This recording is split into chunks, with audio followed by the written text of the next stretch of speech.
Bienvenidos, vamos a empezar la clase, el tema del día de hoy, en el cual vamos a trabajar el concepto de lo que es una función, ya una función en dos variables, y adicionalmente vamos a aprender a calcular el dominio de funciones de este tipo.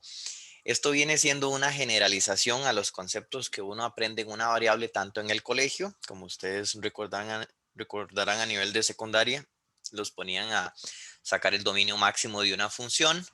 eh, y bueno, es ese tipo de concepto que ya usted maneja de nivel elemental, lo vamos a generalizar a más variables. Entonces, como pueden ver en pantalla, esto es algo que usted está completamente acostumbrada desde nivel de secundaria, en el cual las funciones en una variable son funciones que toman números reales, y van a asignar como imagen también un número real. Entonces son funciones que toman reales y van a dar reales. El criterio de una función en una variable, que es usualmente que usted utiliza desde que está en el colegio, es decir que y es igual a f de x. Ese es el criterio de la función. Lo que decimos entonces es que y es la imagen de x a través de la función f. Y esa relación a través de ese criterio lo que genera es un par ordenado que denotábamos con x, y. Entonces, cuando vamos representando gráficamente esas funciones, ¿cómo se hacía? Lo que hacía uno es tomar el primer elemento, el par ordenado, es decir, la coordenada x, y ubicarla en una recta horizontal, que es el que llamamos el eje x, y la coordenada y la representábamos en un eje más bien vertical que llamamos el eje y. Y cruzamos el x con el y de manera rectangular. Por eso aquí se le va a formar a usted un rectángulo, y justamente el, el vértice de ese rectángulo, que es opuesto al origen, vea que queda opuesto al 0, 0, ese vértice de ese rectángulo es el que vamos a adoptar como la representación gráfica del par ordenado x, y. Este tipo de representación, que estoy como repasando los conceptos para ver cómo los voy a generalizar, este tipo de representación es lo que se llama la representación rectangular. ¿Ok? Es la representación rectangular porque justamente se construye a través de un rectángulo. Hay otras formas de otro tipo de coordenada. Esto es lo que se llaman coordenadas rectangulares. Hay otro tipo de coordenada que ya no genera una representación de los puntos a través de rectángulos, sino que a través de otras figuras. Entonces, ese tipo de coordenadas las vamos a ir aprendiendo a lo largo del curso. Por el momento seguimos trabajando con coordenadas rectangulares. Cuando uno va representando para todos los pares ordenados los diferentes puntos, entonces se le forma un trazo que va a representar la gráfica de la función. La gráfica de la función, ¿ok? Bien, entonces, ¿cómo hacemos esto que es elemental? Eso es algo que ya nosotros sabemos. Y cómo al incorporar una variable más, aquí solo tenemos una variable dependiente que es la y una variable independiente que es la x. ¿Cómo se generaliza esto si ahora incorporo otra variable independiente? Entonces, en más variables, ahora lo que vamos a tomar es una función, en primera instancia una función que ya no va a ir de R en R, sino que va a estar definida de un... Entonces, en este caso, la función está definida de un dominio de R2 en R. Es decir, más bien la función, en lugar de hacer como antes, que iba tomaba un número real y asignaba un número real, ahora más bien va a tomar es un par ordenado. Va a tomar un par ordenado. Ese va a ser la preimagen, ¿ok? Va a ser la preimagen. Ahora es un par ordenado. Arriba, que era un fenómeno en dos dimensiones, arriba yo solamente tengo una variable dependiente y una independiente. Aquí más bien, o sea, una imagen y una preimagen. Aquí la preimagen es un par ordenado más bien. Entonces voy a tener esta preimagen y la imagen va a ser la coordenada z, que va a ser un número real. O sea, esta función, al igual que la anterior, va a tomar un par ordenado, pero lo que devuelve es un número real. Por el momento y por bastante tiempo en el curso nos vamos a mantener trabajando con funciones de este tipo que se llaman funciones escalares. Las funciones escalares, de hecho, a las funciones se le pone el nombre no por lo que reciben, sino más bien por lo que devuelve. Vea que la de arriba recibe un número real, pero devuelve un número real. Esta ya deja de recibir un número real, esta más bien recibe un par ordenado, pero sigue devolviendo un escalar. Entonces, a este tipo de funciones se le van a llamar funciones escalares. ¿Ok? Más adelante en el curso, específicamente para contenidos del tercer parcial, vamos a ver funciones vectoriales más bien. Entonces van a ser funciones que en lugar de devolverme números reales, van a devolverme vectores. Bien. Y el criterio va, para este tipo de función va a lucir de esta manera. Ahora en lugar de ser un y igual a f de x, ahora más bien es un z igual a f de xy. ¿Ok? Es un z igual a f de xy. Entonces, en este caso tengo una variable dependiente que es la z y dos variables independientes que son la x y la y. Inmediatamente uno tiene una duda. Uno dice, bueno, en el caso de arriba, la representación gráfica de la función en la que era una variable dependiente y una independiente, lo que me quedaba era un trazo en dos dimensiones. Ahora la duda que a uno le surge es, ¿cómo se representa? O sea, ¿cuál es el significado gráfico de esta correspondencia de un par ordenado contra un número real? Eso es lo que les voy a explicar en este momento.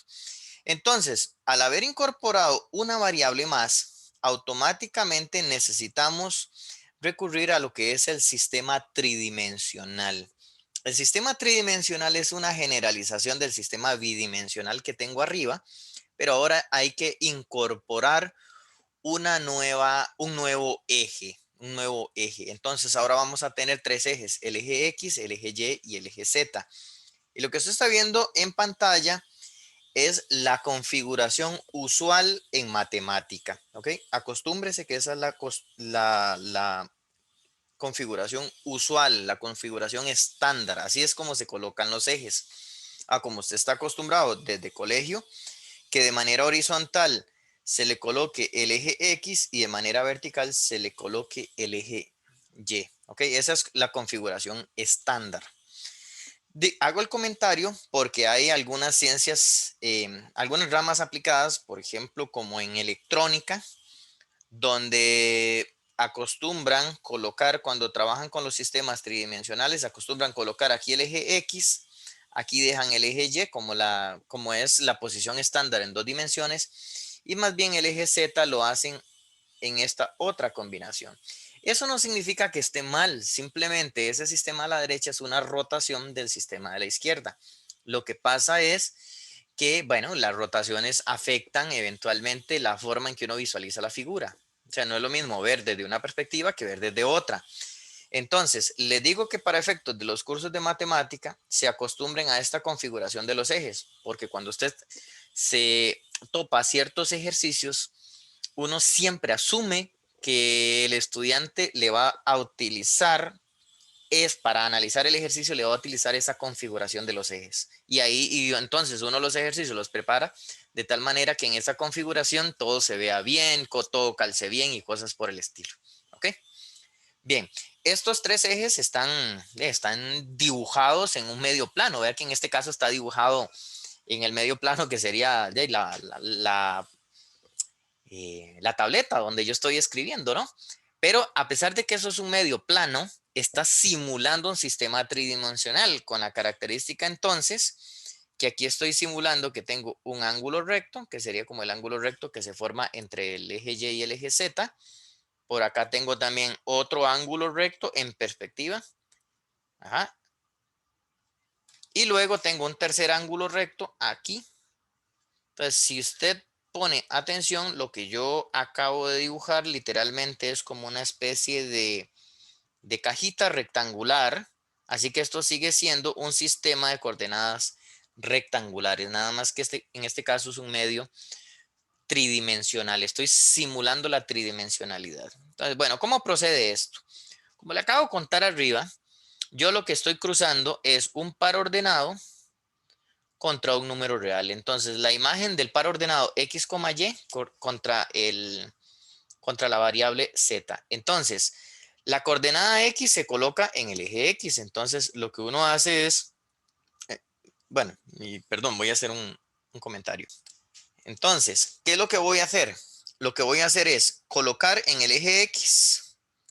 Aquí bueno, se va midiendo como usualmente se hace. Vamos a ponerlo con otro color. Entonces, esta es sería como la escala en el eje X. Luego voy a tener una escala en el eje Y. Voy a tener una cierta escala en el eje Y también. Entonces, por ejemplo, por aquí coloco X, por aquí coloco Y. Y bueno, si a ustedes les falta un poco de experiencia en el asunto, la idea es que los trazos para dibujar en 3 dimensiones, los trazos siempre se hacen paralelos a los ejes. Entonces, ¿qué es lo que usted va a hacer? Va a agarrar este X, se va paralelo al eje Y. Luego el Y lo saco paralelo al eje X más bien. Y en este punto donde se intersecan, este que está aquí sería la representación del par ordenado en el dominio. Este sería el X, Y. ¿Ok? Y ahora más bien para colocar la tercera coordenada, entonces lo que hago para colocar ya la tercera coordenada, me voy a parar con la regla, ¿verdad? Bueno, aquí no estoy usando una regla, pero voy a tirar con la regla un trazo que sea ahora más bien paralelo a quién. Vea que esa línea verde la estoy tirando paralela al eje, al eje Z. La idea de esto es que entonces, en este momento, permítame para ya completar la figura bien. En este momento me va a quedar una figura que usted rápidamente va a reconocer. Lo que me va a quedar es un paralelogramo. Aquí se me está formando un paralelogramo. ¿Lo ven? Aquí se me forma un paralelogramo. Que en realidad, bueno, sí es un paralelogramo, pero en realidad por la perspectiva, esa figura que me acaba de salir ahí es un rectángulo. Por esto sigue siendo un sistema rectangular. Sigue siendo exactamente la misma idea. ¿Ok? Y note que sigo haciendo la misma idea de que voy a tomar como representación el punto que está opuesto, o sea, el vértice que está opuesto al origen. Este punto que está aquí estaría localizado a una altura Z y lo que vamos a decir es que es el punto XYZ. Sería el punto XYZ. Bien. Lo que yo acabo, entonces, para estar completamente de acuerdo, ir cerrando la idea de esto, el punto anaranjadito en el piso es el punto en el dominio y el punto que está aquí en verde es ya la representación propiamente de la tripleta XYZ, ¿ok? Entonces, si yo sigo, ponga atención a lo que voy a decir, si yo sigo representando todos los puntos, el dominio, digamos que van a ser cosas como así, ya no son cuestiones unidimensionales, sino que el dominio de nuestra función está compuesto por puros pares ordenados. Entonces, esto que le acabo de dibujar en el piso va a ser el conjunto D del cual estábamos hablando aquí arriba. Es un conjunto bidimensional, por eso es que aquí decía que D es un subconjunto de R2. ¿Ok? Es un conjunto bidimensional. Y ahora, ¿cuál es la idea? Que por cada punto en el dominio, por cada puntito en el dominio, sigamos haciendo lo que acabo de hacer. O sea, estos puntos que estoy tirando en morado son más puntos como el anaranjado, más puntos en el dominio. ¿Y qué tenemos que hacer para cada uno de ellos? Se supone que yo tengo un criterio. Voy a tener un criterio de la forma z igual a f de xy. Entonces yo me voy a ese criterio, cambio el xy para cada uno de los pares ordenados. Digo lo hago, pero en realidad uno no lo hace. Eso lo hace una computadora. La computadora agarra el criterio de la función y lo evalúa muy rápidamente. Toma una muestra muy grande de puntos y para cada uno de ellos me va dando la coordenada z que va haciendo como una altura. Va siendo como una altura para cada uno de ellos. Cuando yo represento, cuando yo represento a todos los puntos, entonces lo que me va a quedar es una cosa como así. Me va a quedar, digamos, una cosa como así. ¿Ok? Esto que está aquí es ya propiamente la gráfica de esta función. Es decir, arriba en el fenómeno que uno está acostumbrado del colegio, la gráfica es un trazo bidimensional. Ahora aquí más bien va a quedar una figura de este tipo, donde cada punto en esta figura es un XYZ, de tal manera que para cada punto en esa figura va a tener una imagen correspondiente. Por acá va a tener una imagen, una preimagen correspondiente que sería el punto en el dominio. Esa representación de ahí arriba lo vamos a llamar con S y es lo que vamos a llamar una superficie. Entonces, de manera, digamos, muy sencillita, sin ponerse con muchas cuestiones técnicas, la superficie simplemente es la representación gráfica de una función de este tipo. Entonces, esa cosa que está ahí arriba es lo que va a llamarse una superficie. Y sobre esa superficie es donde nosotros vamos a tener que empezar a aprender a hacer cálculo. Vamos a tener que aprender qué es una derivada encima en una superficie, qué significa, por ejemplo, qué aplicación tiene una integral en una superficie y así consecutivamente, los cuales son problemas que usted aprendió a hacer en cálculo diferencial sobre curvas de este tipo. Usted aprendió a hacer qué significa una derivada en una curva de esas, que le decían a uno que era como la recta tangente o que la curva iba creciendo y decreciendo. Luego con integrales le enseñaron a calcular el área bajo la curva, cosillas de ese tipo, ¿no? Entonces lo que vamos a hacer en nuestro curso es agarrar esos conceptos que hacía usted en un medio bidimensional y llevármelo a un medio más bien tridimensional y vamos a trabajar sobre superficies, ¿ok? Bien, entonces, dicho eso, en la siguiente página les voy a mostrar ya un ejemplo adicional, ya la definición escrita en bonito y todo lo que usted quiera. Pero bueno, para mostrarles el ejemplo, necesito repasar esta notación que tal vez para algunos de ustedes es nueva, para otros no. Hay una notación en matemática que se llama el producto cartesiano. Es una operación de conjuntos que se llama el producto cartesiano. ¿Ok? Eso es para poder explicarles el ejemplo que viene. Y en el curso yo voy a estar usando esa notación, entonces prefiero de una vez repasárselas para que no se le enreden. Entonces, cuando yo digo que A es un conjunto y B es otro conjunto y escribo A cruz B, entonces A cruz B es un conjunto que está compuesto por pares ordenados, en el cual la primera coordenada la va a tomar del conjunto A, es decir, del primer conjunto, y la segunda la va a tomar del segundo conjunto. Así que es un conjunto de pares ordenados, donde la primera entrada se toma del primer conjunto y la segunda entrada se toma del segundo conjunto. Entonces, un ejemplo concreto de qué sería un producto cartesiano.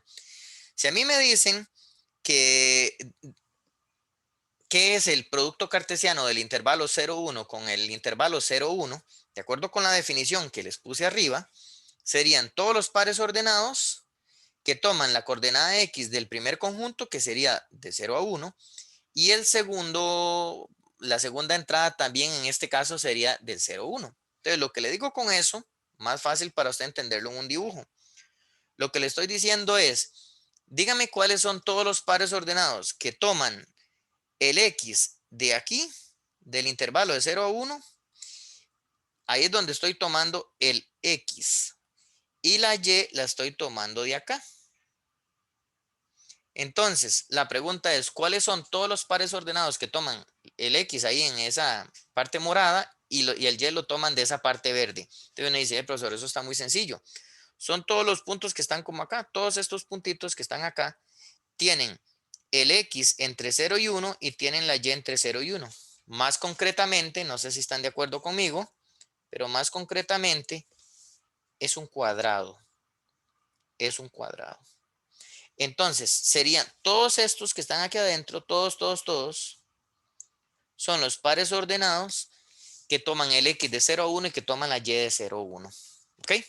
Entonces, el producto cartesiano entre el intervalo 0, 1 con el intervalo 0, 1, lo que me da es eso. Y en general,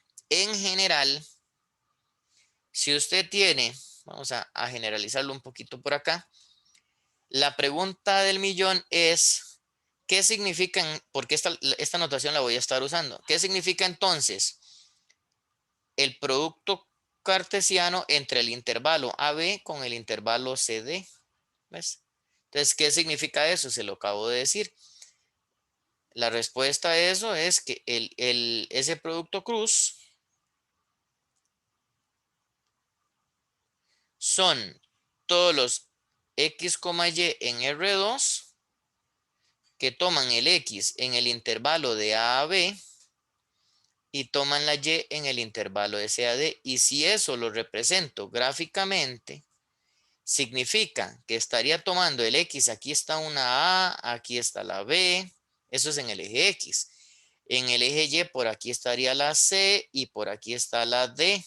Bueno, yo creo que ustedes ya comienzan a sospechar por dónde va el asunto. Permítame para hacerlo con la herramienta de segmento para que quede más recto. Vamos a ver, voy a tirar esta línea horizontal, tiro esta línea horizontal. De hecho, dentro de esa franja verde serían todos los pares ordenados que tienen la coordenada Y entre C y D. Y en esta franja que está aquí, esta que estoy dibujando en la franja morada, serían todos los pares ordenados que tienen la coordenada X entre A y B. Entonces, lo que me va a quedar es esta región rectangular.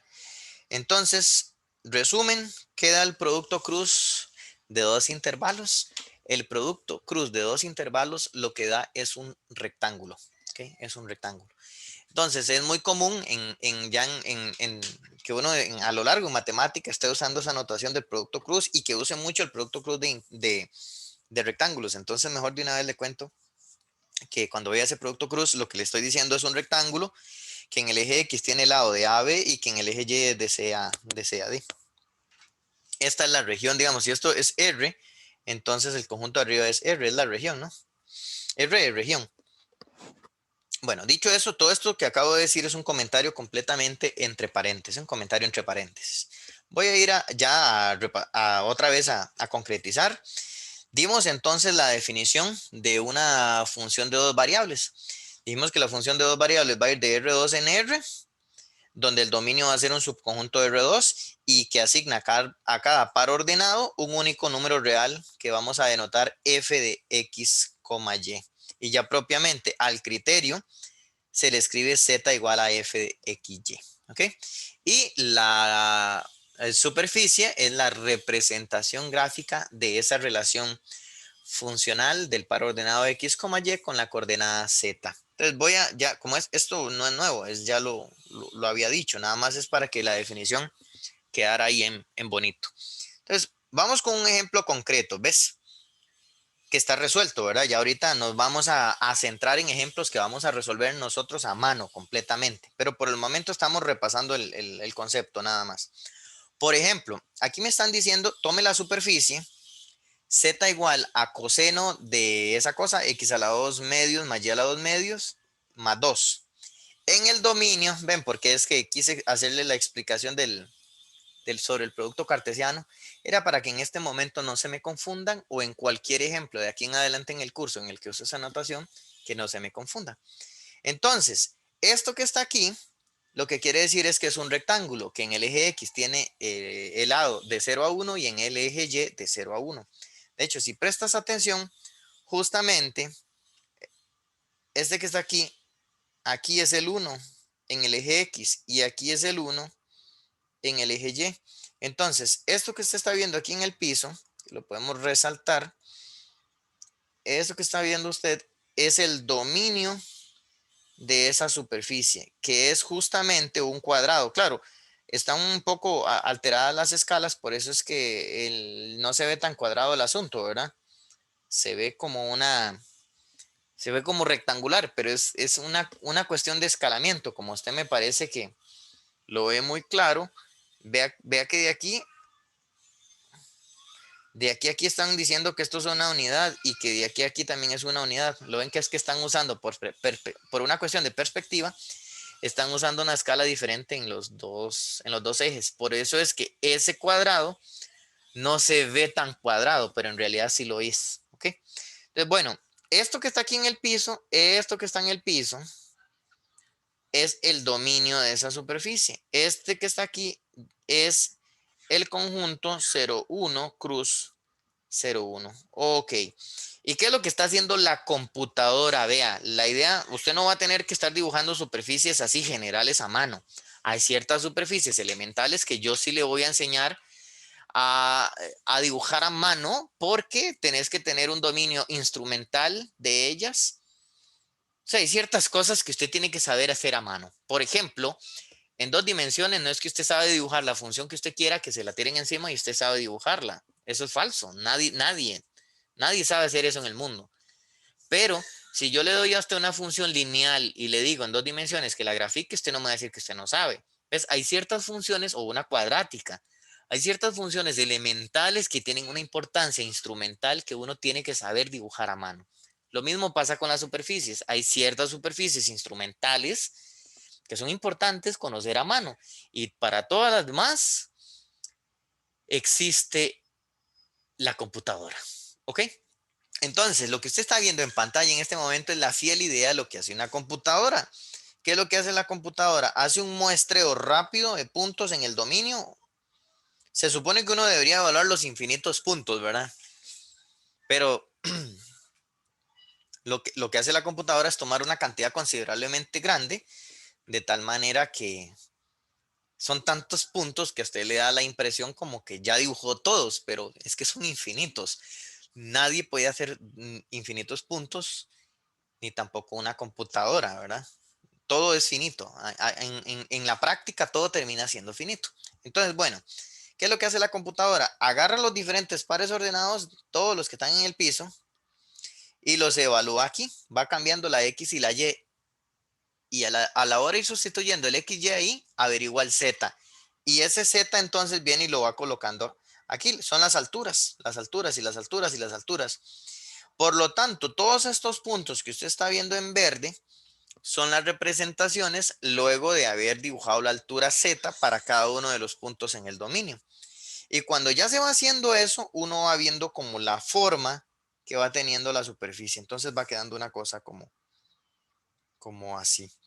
Va quedando. Aquí tal vez es un poco difícil visualizarla, porque uno no ve muy bien aquí qué es lo que pasa en esta. Lo ven que aquí es como medio dos. Uno dice ahí no se ve muy claro qué es lo que está pasando, como que viene así. Ya a la hora de ver el dibujo en la parte de la derecha uno se da cuenta que es como una puntilla así rara. ¿Ok? Y luego baja para acá. Entonces, esta cosa que está aquí, que ya usted podría, qué sé yo, agregarle unos trazos adicionales ahí como un maquillaje, pues esta cosa que usted va viendo aquí, aquí más bien es como así. Ajá. Esta cosa que usted va viendo aquí es la superficie S, que sería la representación gráfica, o sea, esa es la representación gráfica de esa función en este dominio. ¿Ok? Para tranquilidad de ustedes, una superficie como esta, jamás nadie le va a decir a usted, tiene que dibujarme la mano. No, nada que ver. Para eso está la computadora, para eso está GeoGebra. Usted a GeoGebra le puede decir, dibújeme esa superficie, dibújeme esa superficie. ¿Ok? Bien. Entonces, dicho eso, poco a poco vamos a ir avanzando en el curso y yo les voy a ir enseñando ya para la otra semana ciertas superficies que usted sí tiene que saber dibujar a mano. Ok. Por el momento, entonces, lo que me interesa es que a usted le quede claro que este conjunto que está aquí en el piso es lo que se llama el dominio. Entonces, teniendo claro ya el concepto de lo que es una función en dos variables, la podemos llevar a varias variables, o sea, una función en varias variables, pase de una variable a dos. En n variables, ¿cómo luce el asunto? En n variables no es de asustarse. En n variables, entonces más bien la función va a lucir como un z igual a, y bueno, cuando es una función de dos variables le llamo xy. Si fuera de tres variables le llamo xyz. Si es de cuatro variables le llamo xyzw. Pero si ya es de 27 variables uno dice, ¿cómo acomodo el abecedario, verdad? Bueno, resulta que cuando ya es en varias variables se deja de usar XYZ y se comienza a utilizar como la notación que usted usaba en sus sesiones. O sea, se dice que la primera variable es X1, la segunda es X2, la tercera es X3 y así hasta que llego a la variable N. Entonces, esto va a ser una función cuyo dominio está ahora en Rn. Entonces ya en lugar de tomar un par ordenado, toma una enétupla. Esta cosa que está aquí es una enétupla. Entonces, la función toma una enétupla en Rn y le asigna como imagen un número real. Ujú. De hecho, esto entonces es lo que vamos a llamar en general una función escalar. Y lo que visualizamos arriba es un ejemplo particular de una función escalar cuando n vale 2. Cuando n vale 2, cuando solamente tengo dos variables, la x1 y la x2. Que cuando son solo dos variables, en lugar de llamarle x1 y x2, le llamamos x y y. Listo. Ok. Claro, así es como luce en n variables. Y funciones en n variables, entonces, ¿cuál es el detalle? Que solo cuando n vale 2 es que tenemos una representación. Cuando n vale 2, me genera una representación gráfica en 3 dimensiones. Uno lo que dice es que la representación gráfica de esto sigue siendo una superficie, pero es una superficie que ya va a estar en 3, 4, 5 dimensiones, 50 dimensiones, dependiendo quién sea el n, y pues simplemente ya no la podemos dibujar. Entonces, el objeto teórico existe, pero simplemente no la puedes representar gráficamente. ¿De acuerdo?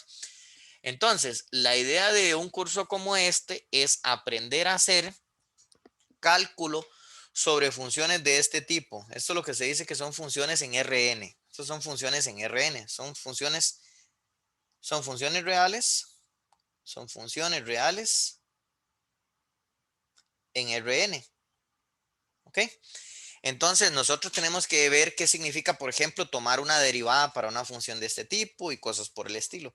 Claro, cada vez que vayamos a hacer eso, pues entonces voy a tener que hacer la explicación gráfica siempre con n igual a 2. Es decir, siempre voy a terminar haciendo la explicación gráfica en un medio tridimensional, que es lo más que puedo pretender llegar en términos gráficos. Pero el cálculo se hace en general en n dimensiones. ¿De acuerdo?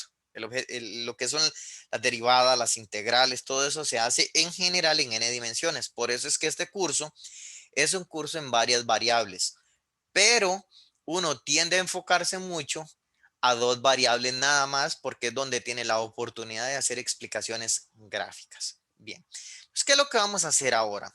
Lo que vamos a hacer es concentrarnos en ejemplos concretos de funciones de estas, que es donde podemos establecer dibujos y nos vamos a cuestionar dominios. Entonces, lo que usted va a aprender ahora es, de hecho, hasta lo puede ver aquí en la parte superior donde dice el nombre de la clase. Dice semana 2, funciones y dominio máximo. Entonces, lo que vamos a aprender es a calcular y representar gráficamente el dominio máximo de funciones en dos variables. Eso es lo que vamos a hacer.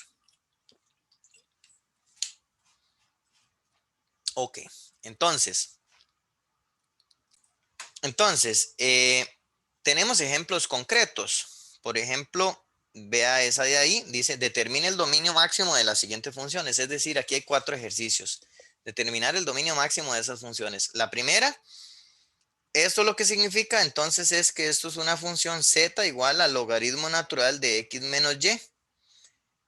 No, o sea, no cualquier par ordenado yo puedo evaluarlo en esa función. No cualquier par ordenado se puede evaluar ahí, dado que perfectamente podría haber alguna combinación de pares ordenados. De hecho, hay infinitos pares ordenados que dependiendo del x y el y, este argumento me podría dar negativo y el logaritmo está indefinido.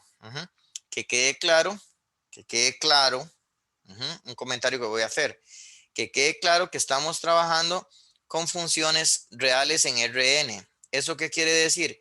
Que todas las entradas, todas las variables de nuestras funciones son números reales. Por lo tanto, cuando yo me vengo aquí en la derecha y digo que voy a calcular el logaritmo natural, se sobreentiende que es el logaritmo natural real. O sea, aquí no hay números complejos. En nuestro curso no hay números complejos porque es un curso en varias variables sobre Rn. Es decir, todas nuestras variables son reales. También se puede hacer ya un curso de cálculo admitiendo números complejos. Sería un curso en variable compleja, pero eso es otra historia. Estamos en un cálculo en varias variables en Rn, ¿ok? Específicamente.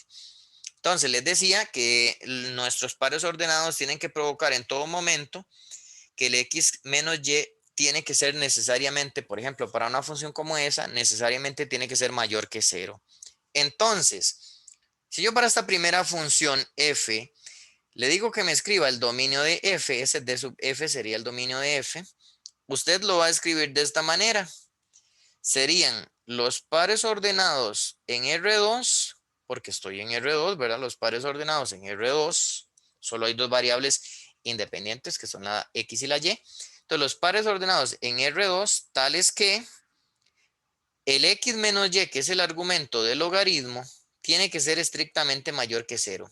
Esa condición usted lo sabe desde que maneja la teoría de logaritmos, ¿verdad? El argumento del logaritmo natural o de cualquier logaritmo de variable real, el argumento tiene que ser mayor que cero, ¿ok?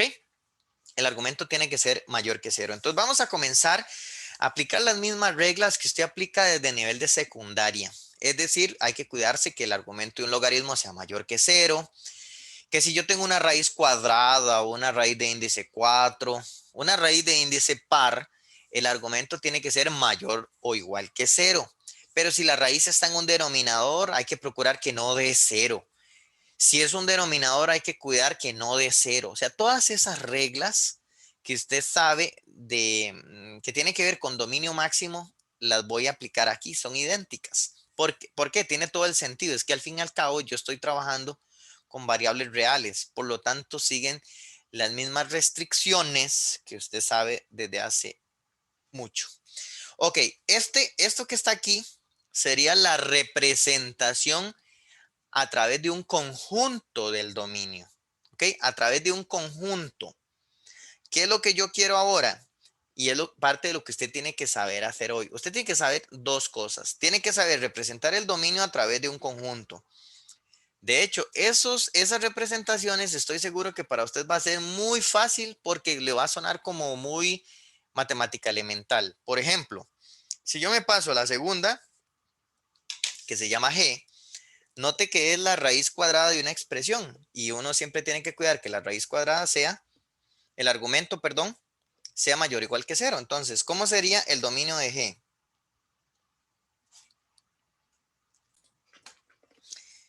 Serían todos los pares ordenados X, Y en R2, tales que el argumento de la raíz tiene que ser mayor o igual que cero.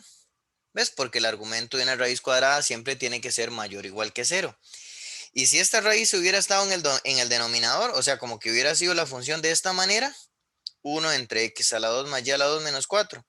La diferencia entonces es que aquí en lugar de poner mayor o igual que cero, hubiera escrito estrictamente mayor que cero, porque me podría dar cero en el denominador, ¿no?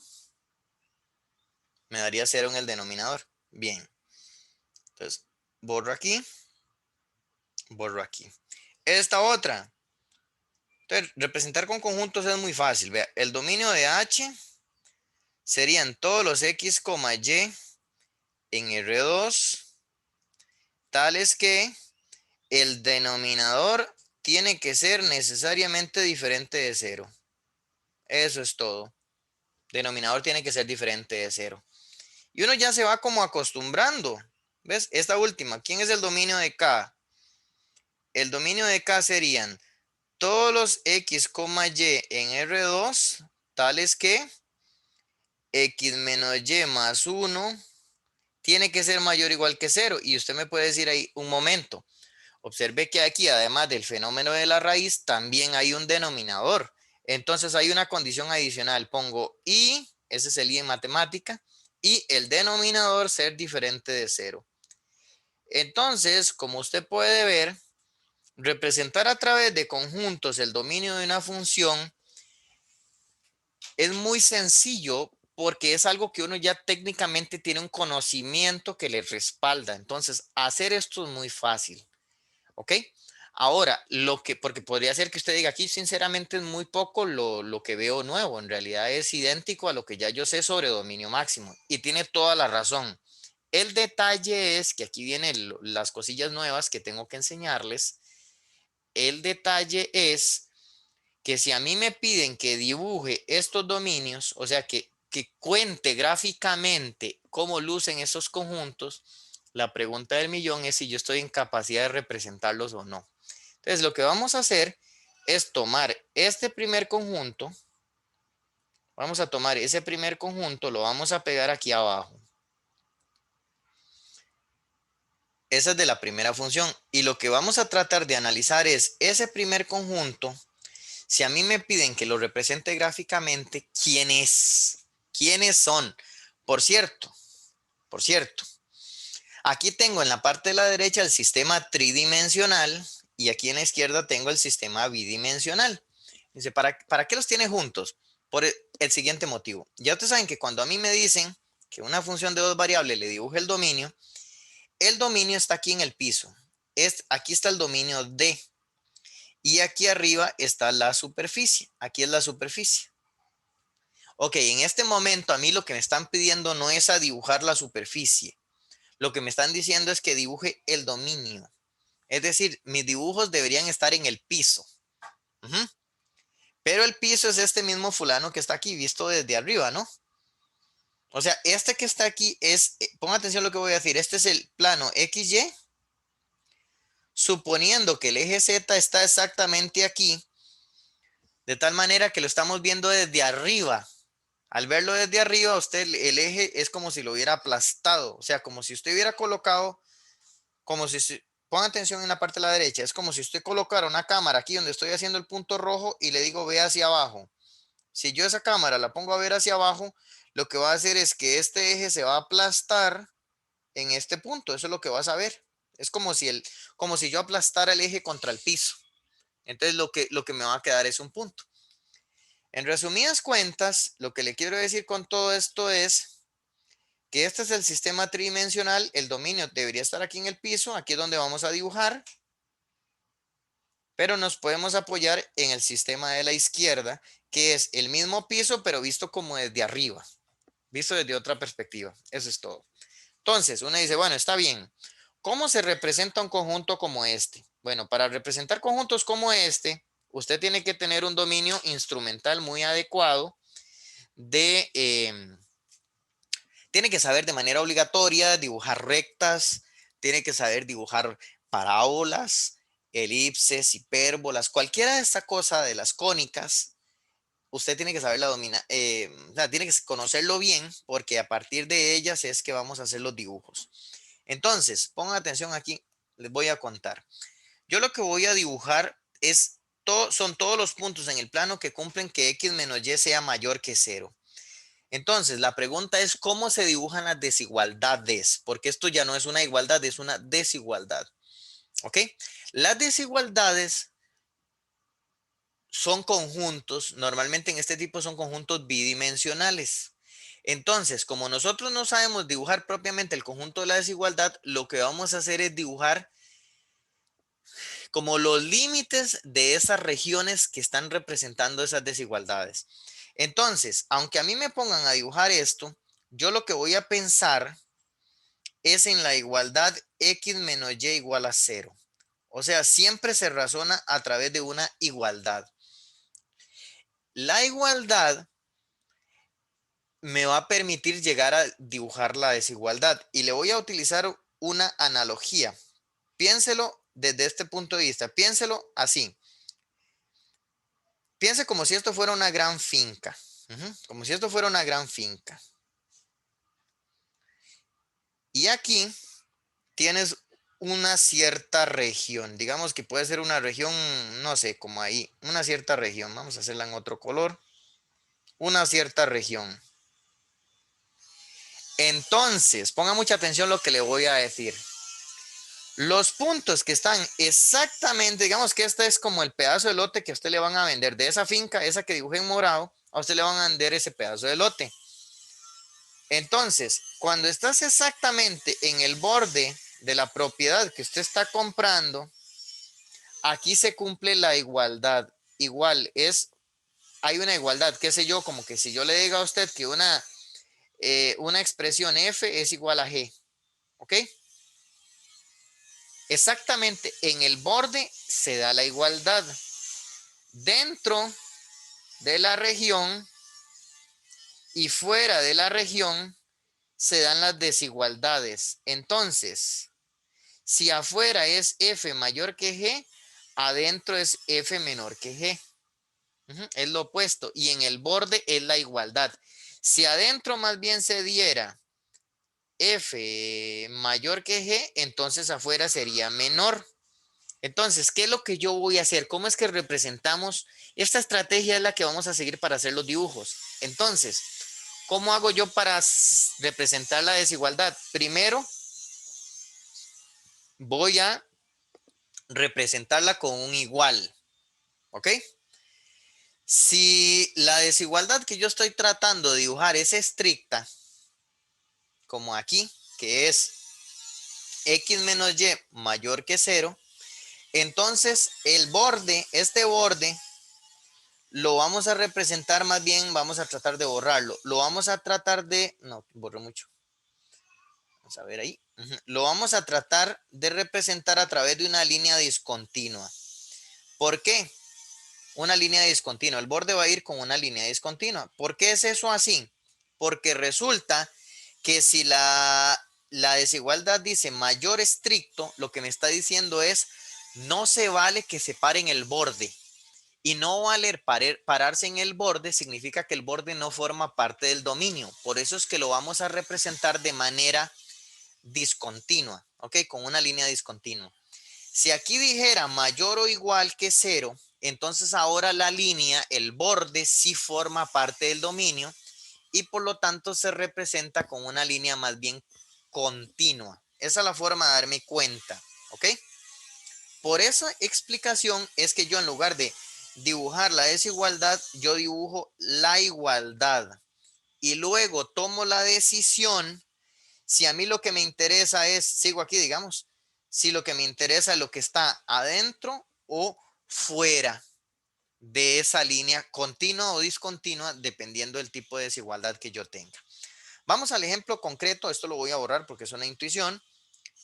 Vamos al ejemplo concreto para ya ir cerrando las ideas. Entonces yo voy a dibujar como por decir, como la frontera a nuestro lote. Aquí es x menos y igual 0.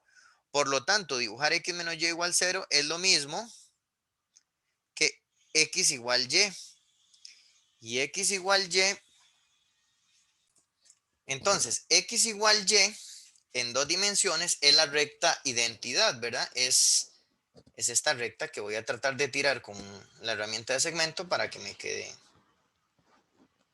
lo más recto posible. Ahí está, perfecto. Bien. Ahora, usted puede decir, mi profesor, pero acabas de decir que aquí como la desigualdad era discontinua, perdón, la desigualdad era estricta, entonces la línea que ibas a tirar tenía que ser discontinua. Sí, correcto. Nada más que tiré esta línea para guiarme. Ahora voy a hacer la discontinua. Simplemente voy a repintarla. Es para tener una guía y que el dibujo no me cueste.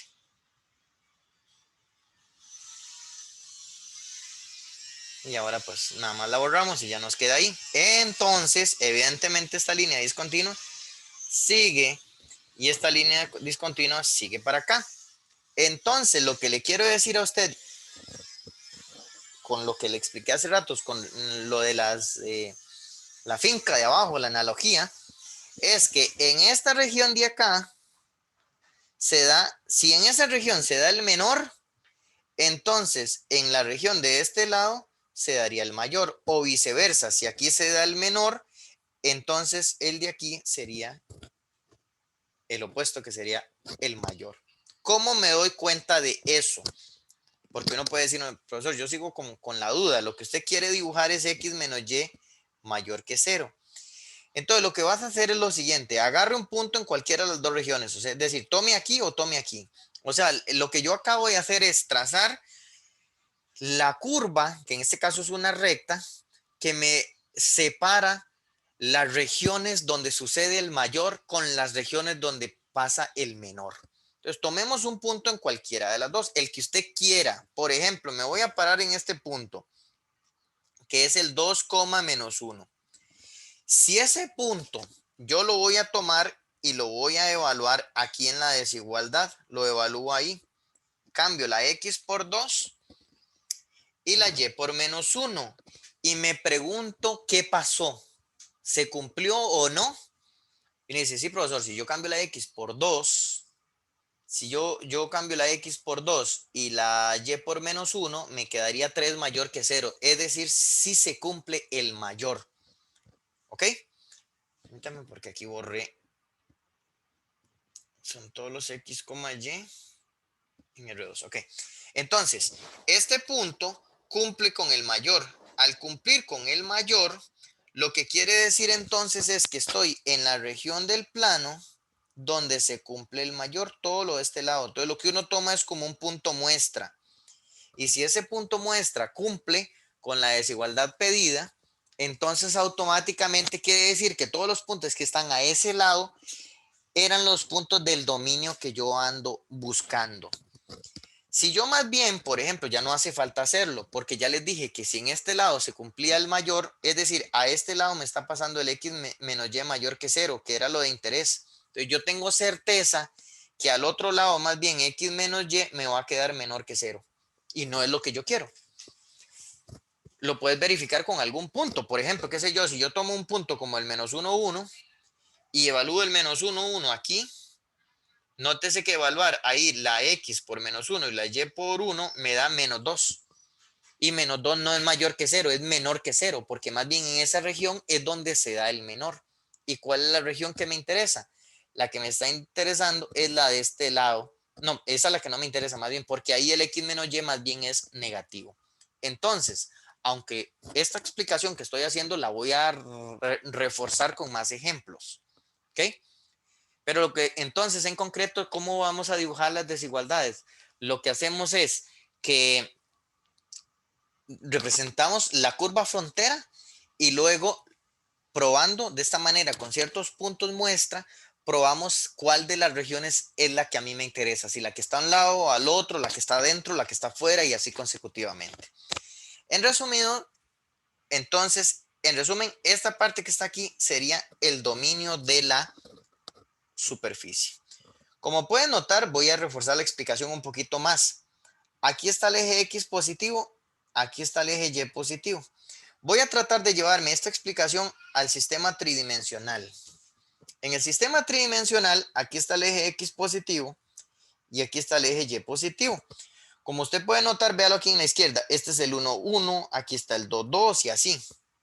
Luego por aquí está el menos 1, menos 1, el menos 2, menos 2 y así consecutivamente.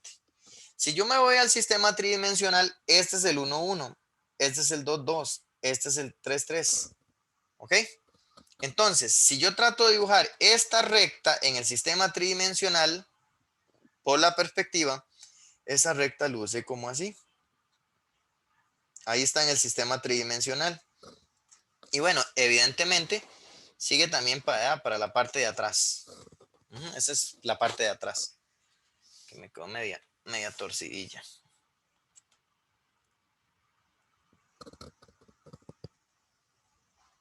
Ahí más o menos. Que eso es allá en la parte de atrás. Entonces, ¿qué es lo que estoy diciendo? Lo que yo acabo de representar, me trato de ubicar el punto, por ejemplo, para guiarnos un poco, trate de buscar el punto 2, menos 1. 2 en X, menos 1 en Y. Aquí está el 2 en X, ¿verdad?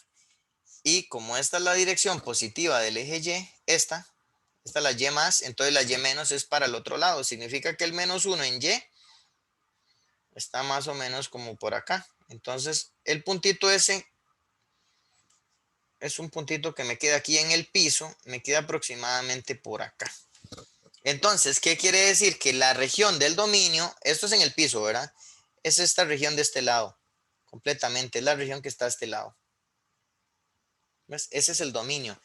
Y entonces, ¿qué significa eso? Significa que es en esta parte de aquí arriba donde está la gráfica de la superficie.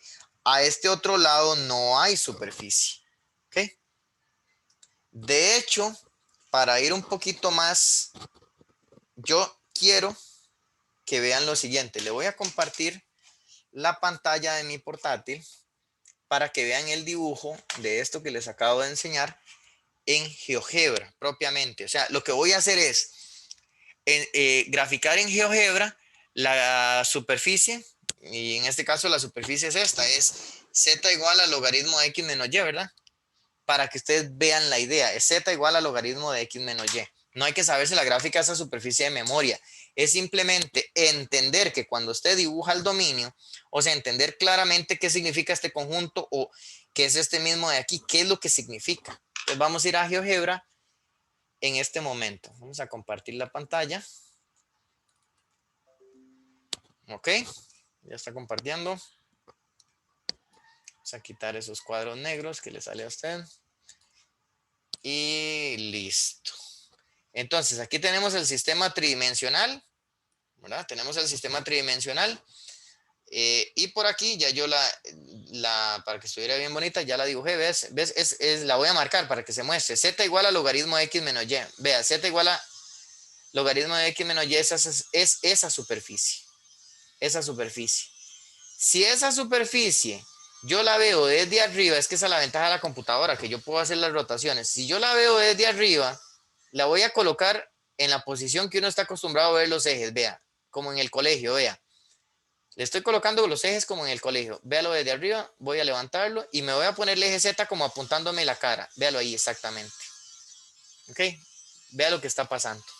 Por eso es que cuando yo dibujé el dominio ahora, en el sistema bidimensional, por eso es que dibujé la parte de abajo, porque ahí es donde está la superficie. A este lado, al otro lado no hay, porque todos los puntos de este lado provocan que el x menos y sea negativo y el logaritmo no está definido cuando x menos y es negativo. ¿Lo ven? Entonces, aquí está la gráfica del logaritmo, de ese logaritmo. Ajá. Y bueno, por ese motivo es que ahora cuando usted lo colocó en perspectiva 3D, por eso es que lo que se le ve es la parte de acá. Vamos a correrlo un poco. Ahí está. ¿Ves? Por eso es que en el sistema tridimensional se ve como así, que es en esta parte. ¿De acuerdo? Bien. Entonces, eso es para que se entienda claramente que yo no le estoy diciendo a usted que me dibuje la superficie, así luciría esa superficie. Pero a mí lo que me interesa no es que usted la dibuje, es que usted me dibuje el dominio y que usted me entienda que el dominio es esa cosa que usted está viendo ahí. Y el eje Z ahí lo estoy viendo como desde arriba, siguiendo la perspectiva, ¿verdad? Eso es exactamente lo que queremos. Bien. Entonces, hecho eso, vamos a